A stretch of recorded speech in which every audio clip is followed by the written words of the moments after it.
ಬಂಧುಗಳೇ ನಮಸ್ಕಾರ, ಹೇಗಿದ್ರೆ ನೀವೆಲ್ಲರೂ? ನಾನು ಸುಬ್ರಹ್ಮಣ್ಯ ಎಸ್ ಹಂಡಿಗೆ. ಬಂಧುಗಳೇ, ಇವತ್ತು ದೆಹಲಿ ಹೈಕೋರ್ಟ್ ಮುಂದೆ ಪ್ರತಿಭಟನೆ ನಡೆಯಿತು. ಕೋರ್ಟ್ನ ತೀರ್ಪಿನ ವಿರುದ್ಧವೇ ಜನ ಆಕ್ರೋಶವನ್ನ ಹೊರಹಾಕಿದ್ರು, ಅಥವಾ ಈ ವ್ಯವಸ್ಥೆಯನ್ನೇ ಜನ ಪ್ರಶ್ನೆ ಮಾಡೋದಕ್ಕೆ ಶುರು ಮಾಡಿಕೊಂಡ್ರು. ಇವತ್ತಿನ ಪ್ರತಿಭಟನೆ ರಾಷ್ಟ್ರಾದ್ಯಂತ ಗಮನ ಸೆಳೆಯಿತು, ಸಾಕಷ್ಟು ಚರ್ಚೆಗೂ ಕೂಡ ಗ್ರಾಸವಾಯಿತು. ಯಾವ ಕಾರಣಕ್ಕಾಗಿ ಪ್ರತಿಭಟನೆ ನಡೀತು, ಕೋರ್ಟ್ ತೀರ್ಪಿನ ವಿರುದ್ಧವೇ ಜನ ರೊಚ್ಚಿಗೆದ್ದಿದ್ಯಾಕೆ, ಆಕ್ರೋಶವನ್ನ ಹೊರಹಾಕಿದ್ಯಾಕೆ, ಎಲ್ಲವನ್ನೂ ಕೂಡ ಹೇಳ್ತಾ ಹೋಗ್ತೀನಿ. ಬಂಧುಗಳೇ, ನ್ಯಾಯಾಂಗ ವ್ಯವಸ್ಥೆಯ ಬಗ್ಗೆ ಅಪಾರವಾದಂಥ ಗೌರವವನ್ನು ಇಟ್ಕೊಂಡೇ ಈ ಸಂಗತಿಯನ್ನು ನಿಮ್ಮ ಗಮನಕ್ಕೆ ತರ್ತಾ ಇದ್ದೇನೆ. ಜೊತೆಗೆ ಈ ನ್ಯಾಯಾಂಗ ವ್ಯವಸ್ಥೆಯ ಮೇಲೆ ನಂಬಿಕೆಯನ್ನು ಕಳೆದುಕೊಳ್ಳಿ ಅಂತ ನಾನು ಪ್ರಚೋದಿಸ್ತಾ ಇಲ್ಲ, ಆದರೆ ವಾಸ್ತವ ವಿಚಾರವನ್ನು ನಿಮ್ಮ ಗಮನಕ್ಕೆ ತರಲೇಬೇಕಾಗಿದೆ.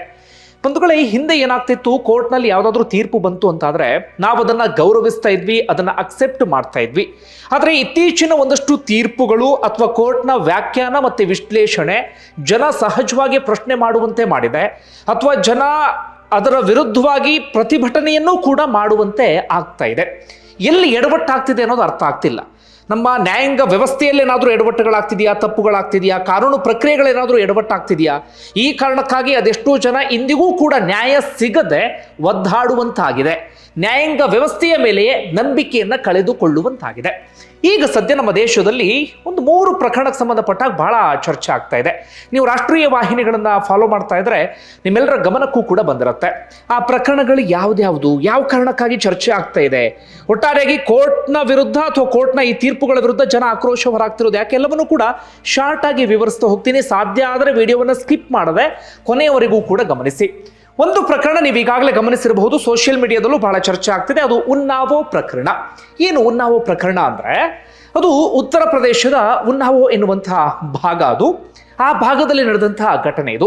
2017ರ ಸಂದರ್ಭದಲ್ಲಿ ಓರ್ವ ಹೆಣ್ಣು ಮಗಳು ನಾಪತ್ತೆ ಆಗಿಬಿಡ್ತಾಳೆ. ಹೆಚ್ಚು ಕಡಿಮೆ 10 ದಿನಗಳ ಕಾಲ. 10 ದಿನ ಆದ ನಂತರ ಆ ಹೆಣ್ಣು ಮಗಳು ಪೋಷಕರ ಸಂಪರ್ಕಕ್ಕೆ ಬರ್ತಾಳೆ. ಅದಾದ ಬಳಿಕ ಆಕೆ ಹೋಗಿ ಪೊಲೀಸ್ ಸ್ಟೇಷನ್ಗೆ ದೂರನ್ನು ಕೊಡ್ತಾಳೆ. ಆಕೆ 10 ದಿನಗಳ ಕಾಲ ಎಲ್ಲಿದ್ಲು ಅಂತ ಕೇಳಿದ ಸಂದರ್ಭದಲ್ಲಿ ಅದು ಆಘಾತಕಾರಿಯಾದಂಥ ವಿಚಾರ. ಏನಪ್ಪಾ ಅಂದ್ರೆ, ಆಕೆ ಕೆಲಸವನ್ನ ಹುಡ್ಕೊಂಡು ಮನೆಯಿಂದ ಆಚೆ ಬಂದಿರ್ತಾಳೆ. ಆಕೆಗೆ ಆಗ ಕೇವಲ 17 ವರ್ಷ ವಯಸ್ಸು. ಮನೆಯಿಂದ ಹೊರಗಡೆ ಬಂದ ಸಂದರ್ಭದಲ್ಲಿ ಅದು ಯಾರೋ ಆಕೆಗೆ ಅಂದ್ರೆ ನೀನು ಕೆಲಸ ಕೊಡಿಸ್ತೀವಿ ಅಂತ ಹೇಳಿ ಕರ್ಕೊಂಡೋಗಿ ಕೊನೆಗೆ ಒಂದಷ್ಟು ಹಣಕ್ಕೆ ಆಕೆಯನ್ನ ಸೀದಾ ಶಾಸಕರ ಮನೆಗೆ ಕರ್ಕೊಂಡು ಹೋಗಿರ್ತಾರೆ. ಶಾಸಕ ಯಾರು ಅಂದ್ರೆ, ಆ ಸಂದರ್ಭದಲ್ಲಿ ಬಿಜೆಪಿಯ ಶಾಸಕ ಆಗಿದ್ದಂಥ ಕುಲ್ದೀಪ್ ಸಿಂಗ್ ಸೆಂಗಾರ್ ಅಂತ ಹೇಳಿ ಆತನ ಹೆಸರು. ಉನ್ನಾವೋ ಭಾಗದ ಶಾಸಕ ಆತ ಮುಂಚೆ ಸಮಾಜವಾದಿ ಪಕ್ಷದಲ್ಲಿದ್ದ, ಅದಾದ ಬಳಿಕ BSPಯಲ್ಲಿದ್ದ, ಅದಕ್ಕೂ ಮುಂಚೆ ಕಾಂಗ್ರೆಸ್ನಲ್ಲಿದ್ದ. ಅದಾದ ನಂತರ ಆತ ಆ ಸಂದರ್ಭದಲ್ಲಿ ಬಿಜೆಪಿಯಲ್ಲಿ ಶಾಸಕನಾಗಿರ್ತಾನೆ. ತುಂಬಾ ಪವರ್ಫುಲ್, ತುಂಬಾ ಇನ್ಫ್ಲುಯೆನ್ಸ್ ಇರುವಂತಹ ವ್ಯಕ್ತಿ ಆತ ಆಗಿರ್ತಾನೆ. ಆತನ ಮನೆಗೆ ಅಪಹರಿಸಿ ಕರ್ಕೊಂಡು ಹೋಗಲಾಗಿರುತ್ತೆ. ಯೋಚನೆ ಮಾಡಿ, ಓರ್ವ ಶಾಸಕರ ಮನೆಗೆ ಆ ಬಾಲಕಿಯನ್ನ ಕರ್ಕೊಂಡು ಹೋದ ಸಂದರ್ಭದಲ್ಲಿ 10 ದಿನಗಳ ಕಾಲ ಆ ಶಾಸಕ ಸೇರಿದಂತೆ, ಶಾಸಕನ ಸಹೋದರ ಸೇರಿದಂತೆ ಆತನ ಸಂಗಡಿಗರು ಅಥವಾ ಗೂಂಡಾ ಪಡೆ ಹುರಿದು ಮುಕ್ಕಿದ್ದಾರೆ. ತಮಗೆ ಬೇಕಾದ ರೀತಿಯಲ್ಲಿ ಹೆಣ್ಮಗಳನ್ನ ಬಳಸ್ಕೊಂಡು ಬಿಟ್ಟಿದ್ದಾರೆ. ಅಂದ್ರೆ ಯೋಚನೆ ಮಾಡಿ, ಹಿಂದೆ ಅದು ಎಷ್ಟು ಜನ ಹೆಣ್ಮಕ್ಳನ್ನ ಹೀಗೆ ಎತ್ಕೊಂಡೋಗಿ ಏನೇನು ಮಾಡಿದ್ರು ಗೊತ್ತಿಲ್ಲ. ಹಿಂದೆ ತುಂಬಾ ಆಗಿರುವಂಥ ಎಲ್ಲ ಸಾಧ್ಯತೆಗಳು ಕೂಡ ಇದೆ. ಅವ್ರಿಗೆ ಇರುವಂತಹ ಧೈರ್ಯ ಏನಪ್ಪಾ ಅಂದ್ರೆ, ನಮ್ಮನ್ನು ಯಾರು ಪ್ರಶ್ನೆ ಮಾಡಲ್ಲ, ನಮ್ಮ ವಿರುದ್ಧ ಯಾರು ಕೂಡ ಕಾನೂನು ಹೋರಾಟ ಮಾಡೋದಿಲ್ಲ, ನಮ್ಮನ್ನು ಯಾರು ಏನು ಮಾಡ್ಕೊಳ್ಳೋಕೆ ಸಾಧ್ಯ ಆಗೋದಿಲ್ಲ, ನಾನು ಶಾಸಕ ಎನ್ನುವಂಥ ಅಹಂಕಾರ. ಉತ್ತರ ಪ್ರದೇಶ ಸೇರಿದಂತೆ ಬೇರೆ ಬೇರೆ ರಾಜ್ಯಗಳಲ್ಲಿ ನಡೆಯುವಂಥ ಘಟನೆಗಳಿದ್ದಾವಲ್ಲ, ನಾವು ಊಹೆ ಕಲ್ಪನೆ ಮಾಡ್ಕೊಳ್ಳೋಕ್ಕೂ ಸಾಧ್ಯ ಆಗೋದಿಲ್ಲ. ದಕ್ಷಿಣ ರಾಜ್ಯಗಳು ಎಷ್ಟೋ ಬೆಟರ್ ಅವುಗಳಿಗೆ ಹೋಲಿಕೆಯನ್ನು ಮಾಡ್ಕೊಂಡ್ರೆ ಇಂತಹ ವಿಚಾರಗಳಲ್ಲಿ ಅಲ್ಲೂ ಕೂಡ ಹಾಗಾಗಿರುತ್ತೆ. ಆದರೆ ಹೆಣ್ಮಗಳು ಏನು ಮಾಡಿಬಿಡ್ತಾಳೆ, ಆಕೆ ಪೋಷಕರ ಸಂಪರ್ಕಕ್ಕೆ ಬರ್ತಿದ್ದಾಳೆ. ಹಾಗೆ ಧೈರ್ಯ ಮಾಡಿ ಆಕೆ ಹೋಗಿ ಪೊಲೀಸ್ ಸ್ಟೇಷನ್ಗೆ ದೂರನ್ನು ಕೊಟ್ಬಿಡ್ತಾಳೆ. ದೂರು ಕೊಟ್ಟರೆ ಪ್ರಯೋಜನ ಆಗಬೇಕಲ್ಲ. ಶಾಸಕರ ವಿರುದ್ಧ ದೂರು ತೆಗೆದುಕೊಳ್ಳೋಕೆ ಪೊಲೀಸರ ರೆಡಿ ಇಲ್ಲ. ಆ ಸಂದರ್ಭದಲ್ಲಿ ಒಂದಷ್ಟು ಅದಕ್ಕೆ ಸಂಬಂಧಪಟ್ಟ ಚರ್ಚೆ ಅಂಥದ್ದೆಲ್ಲವೂ ಕೂಡ ಆಗ್ತಿರುತ್ತೆ. ಅಂತಿಮವಾಗಿ ಆ ಹೆಣ್ಮಗಳು ಏನು ಮಾಡಿಬಿಡ್ತಾಳೆ ಅಂದರೆ, ಕೊನೆಗೆ ದಾರಿ ಕಾಣದೆ ಮುಖ್ಯಮಂತ್ರಿ ಆಗಿರುವಂಥ ಯೋಗಿ ಆದಿತ್ಯನಾಥ್ ಮನೆ ಮುಂದೆ ಹೋಗಿ ಮೈ ಮೇಲೆ ಎಣ್ಣೆ ಸುರ್ಕೊಂಡು ಆಕೆ ಸಾಯೋದಕ್ಕೆ ಪ್ರಯತ್ನವನ್ನು ಪಡ್ತಾಳೆ. ಆಗ ವಿಚಾರ ಮಾಧ್ಯಮಗಳ ಗಮನಕ್ಕೆ ಬರುತ್ತೆ. ಎಲ್ಲ ಕಡೆಗಳಲ್ಲೂ ಕೂಡ ಪ್ರತಿಭಟನೆ ಅಂಥದ್ದೆಲ್ಲವೂ ಕೂಡ ಆರಂಭ ಆಗಿಬಿಡುತ್ತೆ. ಆಗ ದೂರು ದಾಖಲಾಗುತ್ತೆ. ಕಾನೂನು ರೀತಿಯಲ್ಲಿ ಒಂದಷ್ಟು ಪ್ರಕ್ರಿಯೆಗಳಲ್ಲೂ ಕೂಡ ಆರಂಭ ಆಗುತ್ತೆ. ಆಗ ಶುರುವಾಗಿದ್ದು ನೋಡಿ ನಿಜವಾದಂಥ ಯುದ್ಧ ಆ ಹೆಣ್ಣು ಮಗಳಿಗೆ. ಆಕೆಯ ತಂದೆ ಇದನ್ನ ಪ್ರಶ್ನೆ ಮಾಡಿದ ಕಾರಣಕ್ಕಾಗಿ ಅಥವಾ ಹೋರಾಟವನ್ನ ಮಾಡ್ತಿದ್ದ ಕಾರಣಕ್ಕಾಗಿ ಆಕೆಯ ತಂದೆಗೆ ಶಾಸಕ ಸಹೋದರ ಸರಿಯಾಗಿ ಹೊಡೆದು ಬಿಡ್ತಾರೆ. ಹೊಡೆದಾಗ ಪೊಲೀಸರು ಏನ್ ಮಾಡಬೇಕಿತ್ತು, ಶಾಸಕರ ಸಹೋದರ ವಿರುದ್ಧ ಕ್ರಮ ತೆಗೆದುಕೊಳ್ಬೇಕಿತ್ತು. ಆದ್ರೆ ಪೊಲೀಸರು ಏನ್ ಮಾಡ್ತಾರೆ, ಈ ಹುಡುಗಿಯ ತಂದೆ, ಸಂತ್ರಸ್ತೆಯ ತಂದೆ ಇರ್ತಾರಲ್ಲ, ಸಂತ್ರಸ್ತೆಯನ್ನೇ ಅರೆಸ್ಟ್ ಮಾಡಿಬಿಡ್ತಾರೆ. ಮನೆಯಲ್ಲಿ ನೀನು ಅಕ್ರಮ ಶಸ್ತ್ರಾಸ್ತ್ರಗಳನ್ನು ಇಟ್ಕೊಂಡು ಬಿಟ್ಟಿದ್ಯಾ ಅಂತ ಯಾವುದೊಂದು ನೆಪವನ್ನು ಒಡ್ಡಿ ಅರೆಸ್ಟ್ ಮಾಡಿದ ಸಂದರ್ಭದಲ್ಲಿ ಮೊದಲೇ ಪೆಟ್ಟು ಬಿದ್ದಿರುತ್ತಲ್ಲ, ಪೊಲೀಸ್ ಕಸ್ಟಡಿಯಲ್ಲಿ ಇದ್ದ ಸಂದರ್ಭದಲ್ಲಿ ಸಂತ್ರಸ್ತೆಯ ತಂದೆ ಸತ್ತು ಹೋಗಿಬಿಡುತ್ತಾರೆ, ಮೊದಲ ಸಾವಾಗಿಬಿಡುತ್ತೆ. ಆಗ ಆ ಪ್ರಕರಣದ ತೀವ್ರತೆ ಇನ್ನಷ್ಟು ಜಾಸ್ತಿ ಆಗುತ್ತೆ. ಸಿಬಿಐ ಕೂಡ ಆ ಪ್ರಕರಣಕ್ಕೆ ಎಂಟ್ರಿ ಕೊಟ್ಟು ಬಿಡುತ್ತೆ. ಕೊನೆಯದಾಗಿ ಅಂತಿಮವಾಗಿ ಇದೆಲ್ಲ ಆಗುವಂತ ಸಂದರ್ಭದಲ್ಲಿ ಕುಲ್ದೀಪ್ ಸಿಂಗ್ ಸೆಂಗಾರ್ ಬಿಜೆಪಿ ಶಾಸಕ, ಆತನನ್ನ ಅರೆಸ್ಟ್ ಕೂಡ ಮಾಡಲಾಗುತ್ತೆ. ಇದರ ನಡುವೆ ಏನಾಗ್ಬಿಡುತ್ತೆ, ಆ ಸಂತ್ರಸ್ತೆ ಒಂದು ದಿನ ಕಾರ್ನಲ್ಲಿ ತನ್ನ ಸಂಬಂಧಿಕರು ಹಾಗೆ ತನ್ನ ವಕೀಲರ ಜೊತೆಗೆ ಹೋಗುವಂತಹ ಸಂದರ್ಭದಲ್ಲಿ ಒಂದು ನಂಬರ್ ಪ್ಲೇಟ್ ಇಲ್ಲದಂತ ಟ್ರಕ್ ಬಂದು ಗುದ್ದುತ್ತೆ.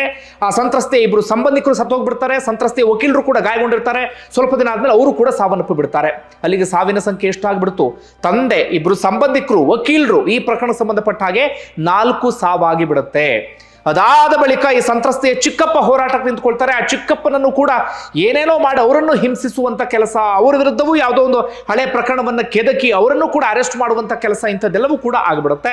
ಅದರಷ್ಟೊತ್ತಿಗಾಗಲೇ ಈ ವಿಚಾರ ರಾಷ್ಟ್ರ ಮಟ್ಟದಲ್ಲಿ ಸದ್ದು ಮಾಡ್ತಿದ್ದ ಕಾರಣಕ್ಕಾಗಿ ಒಂದಷ್ಟು ಮಾಧ್ಯಮಗಳಲ್ಲೂ ಕೂಡ ನಿರಂತರವಾಗಿ ಸುದ್ದಿ ಪ್ರಸಾರ ಆಗ್ತಿರುತ್ತೆ. ಅಂತಿಮವಾಗಿ ಶಿಕ್ಷೆ ಪ್ರಕಟ ಆಗುತ್ತೆ ಕುಲ್ದೀಪ್ ಸಿಂಗ್ ಸೆಂಗಾರ್ಗೆ. ಅದಕ್ಕೂ ಮುಂಚೆ ಆಗಿದ್ದನ್ನು ಹೇಳ್ತೀನಿ ಕೇಳಿ. ಆಗ ಏನಾಗಿರುತ್ತೆ, ಉತ್ತರ ಪ್ರದೇಶದ ಟ್ರಯಲ್ ಕೋರ್ಟ್ನಲ್ಲಿ ವಿಚಾರಣೆ ಎಲ್ಲವೂ ಕೂಡ ನಡೀತಾ ಇರುತ್ತಲ್ಲ, ಆ ಕೋರ್ಟ್ನಲ್ಲಿ ಸರಿಯಾದ ರೀತಿಯಲ್ಲಿ ವಿಚಾರಣೆಯೇ ನಡೀತಾ ಇರೋದಿಲ್ಲ. ಆಗ ಈ ಸಂಗತಿ ಸುಪ್ರೀಂ ಕೋರ್ಟ್ ಗಮನಕ್ಕೆ ಬರುತ್ತೆ. ಯಾಕಂದ್ರೆ ಸುಪ್ರೀಂ ಕೋರ್ಟ್ ಮುಖ್ಯ ನ್ಯಾಯಮೂರ್ತಿಗಳಿಗೆ ಸಂತ್ರಸ್ತೆ ಪತ್ರ ಬರೀತಾಳೆ. ಮುಖ್ಯ ನ್ಯಾಯಮೂರ್ತಿಗಳ ಗಮನಕ್ಕೆ ಬಂದಾಗ ಸುಪ್ರೀಂ ಕೋರ್ಟ್ ಏನ್ ಮಾಡುತ್ತೆ, ಎಲ್ಲ ಪ್ರಕರಣವನ್ನು ಕೂಡ ದೆಹಲಿ ಹೈಕೋರ್ಟ್ಗೆ ವರ್ಗಾವಣೆ ಮಾಡಿಬಿಡುತ್ತೆ. ದೆಹಲಿ ಹೈಕೋರ್ಟ್ ಮೇಲೆ ಪ್ರಭಾವ ಬೀರೋದಕ್ಕೆ ಸಾಧ್ಯ ಆಗೋದಿಲ್ಲ ಅಂತ ಹೇಳಿ.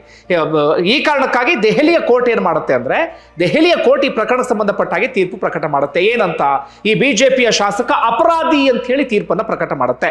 ಆತನಿಗೆ ಜೀವಾವಧಿ ಶಿಕ್ಷೆಯನ್ನು ವಿಧಿಸಲಾಗುತ್ತೆ. ಸಂತ್ರಸ್ತೆಯ ತಂದೆಯನ್ನ ಕೊಂದ ಕಾರಣಕ್ಕಾಗಿ 10 ವರ್ಷಗಳ ಕಾಲ ಶಿಕ್ಷೆಯನ್ನು ವಿಧಿಸಲಾಗಿರುತ್ತೆ. ಇದು ಆಗ ಹೋಗಿತ್ತಾ? ಇದು ಈ ಪ್ರಕರಣದ ವಿಚಾರವ. ಅದಾದ ಬಳಿಕ ಸಂತ್ರಸ್ತೆ ಏನು ಅನ್ಕೊಂಡಿರ್ತಾಳೆ, ಇನ್ನು ನಾವು ಆರಾಮಾಗಿ ಬದುಕಬಹುದು, ನನಗೆ ಆದಂಥ ಅನ್ಯಾಯಕ್ಕೆ ನ್ಯಾಯ ಸಿಕ್ಕಂತಾಯ್ತು, 4 ಜನರನ್ನ ಕಳ್ಕೊಂಡಿದ್ದೆ, ನನ್ನ ಮೇಲೂ ಕೂಡ ನಡಿಬಾರ್ದಂಥ ಕೃತ್ಯ ನಡೆದು ಹೋಗ್ಬಿಟ್ಟಿತ್ತು, ಇನ್ನಾದ್ರೂ ನನಗೆ ನ್ಯಾಯ ಸಿಕ್ತು ಅಂತ ಆಕೆ ನೆಮ್ಮದಿಯಾಗಿದ್ಲು. ಆದ್ರೆ ಈಗೇನಾಗಿದೆ, ಮೊನ್ನೆ ತಾನೇ ಏನಾಗ್ಬಿಟ್ಟಿದೆ, ದೆಹಲಿಯ ಹೈಕೋರ್ಟ್ ಕುಲ್ದೀಪ್ ಸಿಂಗ್ ಸೆಂಗಾರ್ಗೆ ವಿಧಿಸಿದಂತ ತೀರ್ಪಿತ್ತಲ್ಲ, ಅಂದ್ರೆ ಶಿಕ್ಷೆ ವಿಧಿಸಿದಂತ ತೀರ್ಪಿತ್ತಲ್ಲ, ಅದನ್ನೇ ಅಮಾನತುಗೊಳಿಸ್ಬಿಟ್ಟಿದೆ, ಸಸ್ಪೆಂಡ್ ಮಾಡಿದೆ. ಅಷ್ಟು ಮಾತ್ರ ಅಲ್ಲ, ಬಿಜೆಪಿಯ ಶಾಸಕನಿಗೆ, ಈಗ ಬಿಜೆಪಿಯಿಂದ ಉಚ್ಚಾಟನೆ ಆಗಿದ್ದಾರೆ ಬಿಡಿ, ಶಾಸಕ ಸ್ಥಾನವನ್ನು ಕೂಡ ಕಳ್ಕೊಂಡಿದ್ದಾರೆ. ಹೀಗಾಗಿ ಒಟ್ಟಾರೆಗೆ ಆ ವ್ಯಕ್ತಿಗೆ ಇದೀಗ ಬೇಲ್ ಸಿಕ್ಕಿದೆ. ಈ ಪ್ರಕರಣಕ್ಕೆ ಸಂಬಂಧಪಟ್ಟ ಹಾಗೆ ಆತನ ವಿರುದ್ಧದ ಶಿಕ್ಷೆ ಇದೀಗ ಸಸ್ಪೆಂಡ್ ಆಗಿದೆ, ಅಮಾನತಾಗಿದೆ. ಇದು ಈಗ ದೇಶಾದ್ಯಂತ ಚರ್ಚೆ ಆಗ್ತಾ ಇದೆ. ನಮ್ಮ ದೇಶದಲ್ಲಿ ನ್ಯಾಯ ಸಿಗೋದಿಕ್ಕೆ ಸಾಧ್ಯವಾ? ಹೀಗಾದ್ರೆ ಹೇಗೆ ಎನ್ನುವ ರೀತಿಯಲ್ಲಿ ಜನ ಪ್ರಶ್ನೆ ಮಾಡ್ತಾ ಇದ್ದಾರೆ. ಕೋರ್ಟ್ ಮೇಲೆ ಜನ ನಂಬಿಕೆ ಇಡೋದು ಹೇಗೆ ಸ್ವಾಮಿ ಎನ್ನುವ ರೀತಿಯಲ್ಲಿ ಜನ ಆಕ್ರೋಶವನ್ನು ಹೊರಹಾಕ್ತಿದ್ದಾರೆ. ಈ ಕಾರಣಕ್ಕಾಗಿ ಕುಲ್ದೀಪ್ ಸಿಂಗ್ ಸೆಂಗಾರ್ನ ಯಾವ ಕಾರಣಕ್ಕೂ ಜೈಲಿಂದ ರಿಲೀಸ್ ಮಾಡಲೇಬಾರದು ಎನ್ನುವಂತ ಒತ್ತಾಯ ಜಾಸ್ತಿ ಆಗ್ತಿದೆ. ಮಾಧ್ಯಮಗಳಲ್ಲೂ ಕೂಡ ನಿರಂತರವಾಗಿ ಸುದ್ದಿ ಪ್ರಸಾರ ಆಗಿ ಮಾಧ್ಯಮಗಳ ಮೂಲಕವೂ ಕೂಡ ಒತ್ತಡ ಹೇರುವಂತ ಕೆಲಸ ಆಗ್ತಿದೆ. ಸದ್ಯ ಸಿಬಿಐ ಇದೇ ವಿಚಾರ ಸಂಬಂಧಪಟ್ಟ ಹಾಗೆ ಸುಪ್ರೀಂ ಕೋರ್ಟ್ಗೆ ಇದೀಗ ಮೇಲ್ಮನವಿಯನ್ನು ಕೂಡ ಸಲ್ಲಿಸ್ತಾ ಇದೆ. ಸಿಬಿಐ ಬಹಳ ಸ್ಪಷ್ಟವಾಗಿ ಹೇಳಿತ್ತು ಕುಲ್ದೀಪ್ ಸಿಂಗ್ ಸೆಂಗಾರ್ ಅಪರಾಧಿ ಅಂತಿಲ್ಲ. ಅದೇ ಆಧಾರದ ಮೇಲೆ ಶಿಕ್ಷೆಯೂ ಕೂಡ ಪ್ರಕಟ ಆಗಿತ್ತು. ಆದರೆ ಇದೀಗ ಕೋರ್ಟ್ ಒಂದಷ್ಟು ಟೆಕ್ನಿಕಲ್ ಕಾರಣಗಳನ್ನು ಒಡ್ಡಿ ಆ ಶಿಕ್ಷೆಯನ್ನ ಅಮಾನತುಗೊಳಿಸಿದೆ. ಇದು ಆಗಿರೋದು. ಹಿಂಗಾಗ್ಬಿಟ್ರೆ ಹೆಂಗೆ ಕತೆ? ಆ ಕಾರಣಕ್ಕಾಗಿ ಇದೀಗ ದೇಶಾದ್ಯಂತ ಆಕ್ರೋಶ ವ್ಯಕ್ತವಾಗ್ತಿದೆ. ಕೋರ್ಟ್ ಅನ್ನೇ ಜನ ಪ್ರಶ್ನೆಯನ್ನ ಮಾಡ್ತಿದ್ದಾರೆ. ಇದು ಒಂದು ಪ್ರಕರಣವಾ? ಓಕೆ, ಇದನ್ನ ಇಲ್ಲಿ ಬಿಡ್ತೀನಿ. ಹಿಂದೆ ಒಂದು ವಿಡಿಯೋವನ್ನ ಮಾಡಿದ್ದೆ ವಿಸ್ತಾರವಾಗಿ, ಹೀಗಾಗಿ ಮತ್ತೆ ಇದನ್ನು ಡ್ರ್ಯಾಗ್ ಮಾಡೋದಕ್ಕೆ ಹೋಗೋದಿಲ್ಲ. ಎರಡನೇ ಪ್ರಕರಣ ಶಹೀನ್ ಮಲ್ಲಿಕ್ ಎನ್ನುವಂತ ಹೆಣ್ಣು ಮಗಳ ಪ್ರಕರಣ. ಇದು 2009ರ ಕೇಸ್. ಶಾರ್ಟ್ ಆಗಿ ಹೇಳ್ತೀನಿ, ಹೇಳ್ತಾ ಹೋಗ್ಬಿಟ್ರೆ ತುಂಬಾ ಆಗ್ಬಿಡುತ್ತೆ. ಶಹೀನ್ ಮಲ್ಲಿಕ್ ಆಗ ಏನ್ ಮಾಡ್ತಿರ್ತಾರೆ ಅಂದ್ರೆ, ಅವರ ವಯಸ್ಸಾಗ 24-25 ಆಸುಪಾಸಿನಲ್ಲಿ ಇರುತ್ತೆ. MBA ಮಾಡ್ತಿರ್ತಾರೆ. ಅದರ ಜೊತೆಗೆ ಅವರು ಒಂದು ಕಾಲೇಜಿನಲ್ಲಿ ಸ್ಟೂಡೆಂಟ್ ಕೌನ್ಸಿಲರ್ ಆಗಿಯೂ ಕೂಡ ಕೆಲಸವನ್ನ ಮಾಡ್ತಿರ್ತಾರೆ, ಒಂದು ಪ್ರತಿಷ್ಠಿತವಾದಂತಹ ಕಾಲೇಜಿನಲ್ಲಿ. ಅಲ್ಲಿ ಕೆಲಸವನ್ನ ಮಾಡುವಂತಹ ಸಂದರ್ಭದಲ್ಲಿ ಒಂದು ಪ್ರೊಫೆಷನಲ್ ಜೆಲಸಿ, ಅಂದ್ರೆ ಉದ್ಯೋಗದಲ್ಲಿ ಒಂದು ಹೊಟ್ಟೆ ಕಿಚ್ಚಿರುತ್ತಲ್ಲ, ಅಥವಾ ಬೇರೆ ಬೇರೆ ಏನೋ ಒಂದಷ್ಟೆಲ್ಲ ನಡೀತಿರುತ್ತೆ. ಆ ಕಾರಣಕ್ಕಾಗಿ ಅಲ್ಲಿ ಏನ್ ಮಾಡ್ಬಿಡ್ತಾರೆ ಅಂದ್ರೆ, ಆ ಕಾಲೇಜಿನ ಮುಖ್ಯಸ್ಥ ಸೇರಿದಂತೆ ಒಂದು 4 ಜನರ ತಂಡ ಈ ಹೆಣ್ಣು ಮಗಳ ಮೇಲೆ ಆಸಿಡ್ ಅನ್ನ ಆಗ ಎರಚಿರ್ತಾರೆ. ಈ ಹೆಣ್ಣು ಮಗಳು ಒಂದು ಕಣ್ಣನ್ನ ಕಳ್ಕೊಂಡು ಬಿಡ್ತಾಳೆ. ಒಂದು ಕಣ್ಣನ್ನ, ಆಕೆಯ ಮುಖ ಸಂಪೂರ್ಣವಾಗಿ ವಿರೂಪ ಆಗುತ್ತೆ. ಹೆಚ್ಚು ಕಡಿಮೆ 25 ಶಸ್ತ್ರಚಿಕಿತ್ಸೆಯನ್ನ ಆಕೆಗೆ ಮಾಡಲಾಗುತ್ತೆ ಮುಖವನ್ನ ಉಳಿಸುವಂತ ಉದ್ದೇಶದಿಂದ. ಅಷ್ಟರ ಮಟ್ಟಿಗೆ ಆಕೆ ಮುಖ ಬೆಂದು ಹೋಗಿರುತ್ತೆ. 2009ರ ಕೇಸ್ ಇದು. ಹೆಚ್ಚು ಕಡಿಮೆ ಈಗ ಎಷ್ಟಾಯ್ತು, ಒಂದು 16 ವರ್ಷ ಆಯ್ತಲ್ಲ. ಬರೋಬ್ಬರಿ 16 ವರ್ಷದ ಬಳಿಕ ಈ ಪ್ರಕರಣಕ್ಕೆ ಸಂಬಂಧಪಟ್ಟ ಹಾಗೆ ದೆಹಲಿ ಸೆಷನ್ ಕೋರ್ಟ್ ತೀರ್ಪನ್ನ ಕೊಟ್ಟಿದೆ. ಏನಂತ, ಯಾರ್ಯಾರು ಆರೋಪಿಗಳು ಅಂತ ಹೇಳಿ ಗುರುತಿಸಲಾಗಿತ್ತೋ ಅವರೆಲ್ಲರೂ ಕೂಡ ಈಗ ನಿರಪರಾಧಿಗಳು ಅಂತ ಹೇಳಿ ತೀರ್ಪನ್ನ ಕೊಟ್ಟುಬಿಟ್ಟಿದೆ. ಯಾವ ಕಾರಣಕ್ಕಾಗಿ ಅಂದ್ರೆ, ಸರಿಯಾದ ರೀತಿಯಲ್ಲಿ ತನಿಖೆ ನಡೆದಿಲ್ಲ ಈ ಪ್ರಕರಣದಲ್ಲಿ, ಹಾಗೆ ಸರಿಯಾದ ರೀತಿಯಲ್ಲಿ ಸಾಕ್ಷಿಯನ್ನು ಕೂಡ ಕಲೆ ಹಾಕಿಲ್ಲ.